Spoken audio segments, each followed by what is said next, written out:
2017 में आप लोगों ने बड़ी चुनौती देने की कोशिश जरूर की थी, 75 से ज्यादा सीटें जब वहां पर कांग्रेस पार्टी की आई थी, 99 पर बीजेपी रुक गई थी।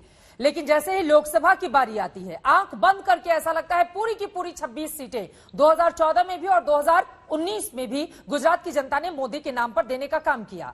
और इस बार तो उन्होंने पूरी की पूरी कैबिनेट ही बदल डाली, मुख्यमंत्री समेत।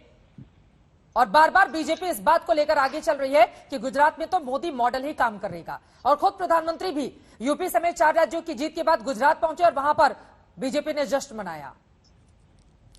देखिए चित्रा जी, आपसे मैं सहमत हूं। जो चुनावी राजनीति में जो लोकसभा का चुनाव है और राज्यसभा क्या नाम है राज्य का चुनाव है, दोनों की अलग अलग नौइयत है।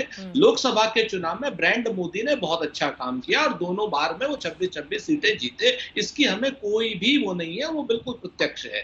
लेकिन इसी गुजरात में आप देखें 700 स्कूल ऐसे हैं जहां पर एक टीचर है, सिर्फ एक टीचर से 700 स्कूल चल रहे हैं, यानी 700 स्कूलों में सिर्फ 700 टीचर हैं, एक क्लास, सारी क्लासों के लिए एक टीचर। नंबर 1। नंबर 2, माल न्यूट्रिशन की गुजरात में सबसे ज्यादा बच्चे परेशान है। तीसरी बात मैं आपको बताता हूं कि गुजरात के हेल्थ सिस्टम की हमने नहीं, सुप्रीम कोर्ट ने मजम्मत और हाई कोर्ट ने मजम्मत की थी, इसमें भी कहीं कोई दो राय नहीं है। तो जब राज्य सरकार के चुनाव होंगे तो राज्य सरकार की विफलताओं पर चुनाव होंगे, केंद्र सरकार पर चुनाव नहीं होंगे। और राज्य सरकार में हम बहुत स्पष्ट रूप से कहें, हम धीरे धीरे ही सही, हम 17 में सत्ता नहीं पा पाए गुजरात की, ये बात सच है, लेकिन हम आपको पूरा विश्वास दिलाते हैं कि इस बार जीत जो है कांग्रेस पार्टी की होगी और भारतीय जनता पार्टी पीछे जाएगी, क्योंकि गुजरात का मॉडल पूरी तरीके से ध्वस्त हो चुका है। अभी भी गुजरात में अगर आप देखेंगे तो कितना बड़ा आपका स्कैम, अभी 20,000 करोड़ से ऊपर का स्कैम आता है, कांडला पोर्ट पे 30,000 करोड़ से ऊपर की ड्रग्स पाई जाती है। अब गुजरात को कौन नशेड़ी बना रहा है, इस चीज को भी बात की जाएगी। और फॉल्स रूप से पाकिस्तान से जो सी प्लेन उतारा गया और उसके बाद आज तक दोबारा से वो प्लेन उड़े तक नहीं, इन सारी बातों को भी रखा जाएगा। राज्य सरकार के जब चुनाव होंगे तो राज्य सरकार की विफलताओं पर चुनाव होंगे। केंद्र सरकार के जब चुनाव होंगे तब, लेकिन उन विफलताओं के मद्देनजर, एक सेकेंड सुरेंद्र राजपूत जी, हम सब ने देखा पूरी की पूरी सरकार किस तरह से गुजरात में बदल दी गई और ज्यादा समय नहीं हुआ। सिरसा साहब को जोड़े हैं, उसके बाद मैं इस सवाल पर आऊंगी। सिरसा साहब वो बता रहे हैं कि बहुत सारी विफलताएं हैं जिनका कच्चा चिट्ठा लेकर वो बैठे हुए। बहुत अच्छी बात।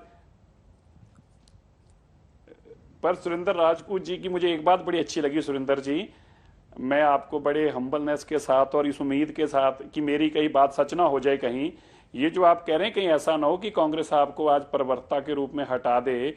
जो आप टीवी चैनल पर मान रहे हैं कि केंद्र में तो मोदी जी का कोई मुकाबला नहीं है, फिर राहुल गांधी की नालायकी सामने झलक रही है, लेकिन स्टेट में हम बेटर कर सकते हैं, मतलब स्टेट की लीडरशिप राहुल गांधी से बेटर है।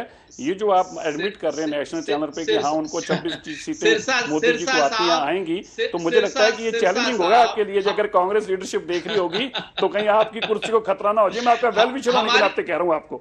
हमारी चिंता मत कीजिए सिरसा साहब। सिरसा साहब, आज से 6 महीने पहले आप बादल, नहीं मैं तो आपकी चिंता ही करता ही नहीं। आपकी मेरी कांग्रेस की चिंता करने के लिए तो राहुल गांधी बहुत हैं। आप मोदी जी की चिंता कर रहे हो, मेरी चिंता छोड़ दो सर। आप तो बड़े अच्छे इंसान हो, आगू इंसान हो दिल्ली के, दिल्ली के गुरुद्वारों के लिए काम करो। यही चिंता है कि बादलों का जो हाल हुआ वही राहुल गांधी का हो रहा है।